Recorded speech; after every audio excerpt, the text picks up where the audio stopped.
السلام عليكم ورحمة الله وبركاته. سئل علي بن أبي طالب رضي الله تعالى عنه عن التقوى. হযরত আলী ইবনে আবি তালিব রাদিয়াল্লাহু তাআলা আনহুকে তাকওয়ার ব্যাপারে জিজ্ঞাসা করা হয়েছিল যে তাকওয়াটা কি। তিনি বলেছিলেন যে আত-তাকওয়া হিয়াল খাউফু মিনাল জালিল। তাকওয়া হলো আল্লাহ তাআলাকে ভয় করে চলা, সবসময় মনের মধ্যে আল্লাহ তাআলার ভয়কে চিরজাগরুক রাখা। ওয়াল আমালু বিত-তানজিল, তাকওয়া হলো কোরআনের সহিত আমল করা। ওয়াল কানাআতু বিল কলিল, তাকওয়া হলো অল্পে তুষ্ট থাকা। আলী ইবনে আবি তালিব রাদিয়াল্লাহু তাআলা আনহু বলেন, ওয়াল ইস্তিআদাদু লিয়াউমির রহিল, তাকওয়া হলো পরকালের জন্য প্রস্তুতি গ্রহণ করা। এই চারটা জিনিসের নাম হলো তাকওয়া। বিষয়টাকে আর একটু ক্লিয়ার করার জন্য আমি বর্তমান বিশ্বের মুসলিম মনীষী আল্লামা তাকি উসমানী দামাত বারাকাতুহুমুল আলিয়া, তিনি তাকওয়ার একটা খুব সুন্দর মেসাল আমাদের সামনে উপস্থাপন করেছেন।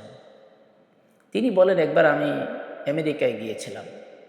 তো যাওয়ার পরে আমেরিকার লোকজন আমাকে আমেরিকার সেই মহা আকাশযান স্টেশন, যেখান থেকে মহা আকাশযানগুলি সেই চাঁদের দেশের উদ্দেশ্যে, সেই শূন্যের দেশে পাড়ি দেওয়ার উদ্দেশ্যে যেখান থেকে সেগুলো উড়ান দেয়, সেটা মহাকাশ স্টেশন। এবং যেখান থেকে সেই মহাকাশ স্টেশনগুলোকে কন্ট্রোল করা হয় কম্পিউটারের মাধ্যমে, নানান আধুনিক যন্ত্রপাতির মাধ্যমে। তিনি বলেন, আমি সেখানে গেলাম।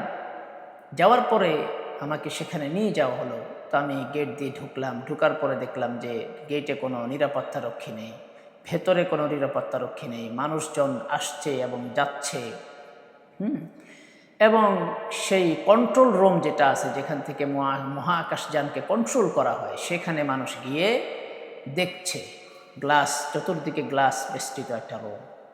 এবং মানুষ নিরাপদে যাচ্ছে, দেখছে, কোনো কন্ট্রোলার, কোনো কিছুই নেই, পাহারাদার নেই, কোনো কিছুই নেই। কিন্তু কাছে যাওয়ার পরে মানুষ যখনই কাছে যায়, তখন একটা লেখা মানুষের সামনে পড়ে, সেটা হলো ইউ আর ওয়াচড, তোমাকে পর্যবেক্ষণ করা হচ্ছে। যখনই মানুষ এটা দেখে, সতর্ক হয়ে যায় যে তোমার সব কিছু কিন্তু আমাদের পর্যবেক্ষণের ভিতরে আছে। তার মানে কোনো ত্রুটি করলে সাথে সাথে ধরে ফেলা হবে, কোনো গণ্ডগোল করলে, কোনো বিশৃঙ্খলা করলে সাথে সাথে ধরে ফেলা হবে। আল্লামা তাকি উসমানী দামাত বারাকাতুহুল আলিয়া হাফিজাহুল্লাহু ওয়া রাআহু, উম্মতের শ্রেষ্ঠ আলেমে দ্বীন, তিনি বলেন, এটার নামই তো তাকওয়া। যে মনের মধ্যে সবসময় এটা কল্পনায় রাখা যে আল্লাহু বাসীরুম বিমা তা'মালুন, আমরা যা কিছু করছি সব কিছু আল্লাহ তাআলা আমাদেরকে দেখছেন, পর্যবেক্ষণ করছেন। আমাদের প্রত্যেকটা কাজ, এভরিথিং, আমাদের সব রকমের আমাদের কার্যকলাপ সব কিছু আল্লাহ তাআলার পর্যবেক্ষণের মধ্যেই রয়েছে। এটা মনের মধ্যে রাখতে পারার নামই হলো তাকওয়া। আল্লাহ তাআলা আমাদেরকে আল্লাহকে ভয় করে চলার জন্য তৌফিক দান করেন। আসসালামু আলাইকুম ওয়া রাহমাতুল্লাহি ওয়া বারাকাতুহু।